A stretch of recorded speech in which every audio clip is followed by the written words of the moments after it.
Asseyez-vous et taisez-vous. Oui, oui, asseyez-vous.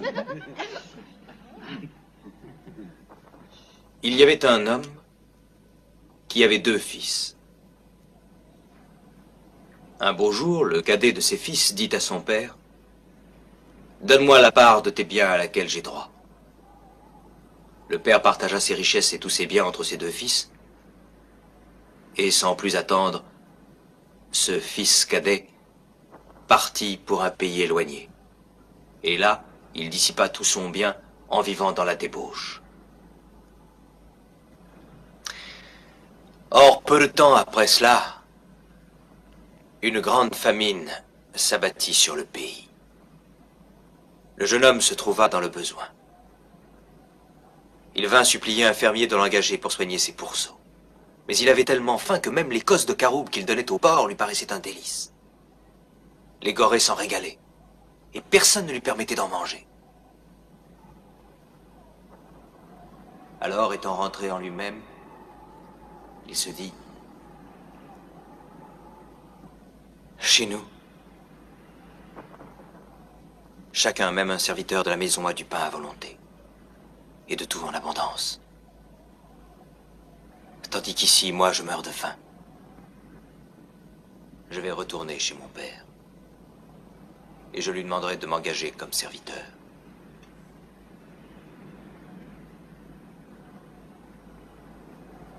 Et aussitôt, il se mit en route. Et comme il était encore à une bonne distance de sa maison, de loin son père le vit qui venait vers lui. Et il fut profondément ému de compassion. Il courut vers son fils, il le serra contre lui et l'embrassa. Le jeune homme dit, « Mon père, j'ai péché contre le ciel et contre toi. Je ne suis plus digne d'être appelé ton fils. » Mais son père fit venir ses serviteurs, et il leur dit, « Apportez vite la plus belle robe, et l'en revêtez. Mettez-lui un anneau au doigt et des souliers aux pieds. Tuez le veau gras, mangeons et réjouissons-nous.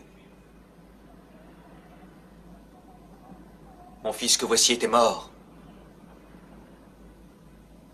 et il est revenu à la vie. »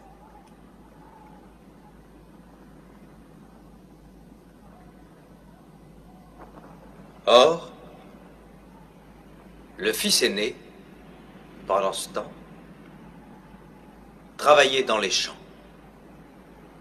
Lorsqu'il revint et approcha de la maison, il entendit le son de la musique et des danses. Il appela un des serviteurs et lui demanda ce que c'était. Le serviteur le lui dit. Et à cette nouvelle, le fils aîné fut saisi d'une violente colère, et il refusa d'entrer dans la maison. Le père sortit et tenta de lui parler, mais il ne voulut rien entendre. « Quoi? J'ai travaillé pour toi, tout ce temps, toutes ces années, sans avoir transgressé une seule fois tes ordres. Et en tout ce temps, jamais tu ne m'as même offert un chevreau afin que je puisse me réjouir un peu avec mes amis. Et quand mon frère cadet arrive, celui qui a mangé ton bien avec des prostituées, pour lui, tu fais tuer le veau gras. » « Mon fils, » dit le père, « mon fils, essaie de comprendre. Toi, tu es toujours avec moi, et tout ce que j'ai est à toi. Mais il fallait festoyer et se réjouir, car ton frère était mort. Et il est revenu à la vie.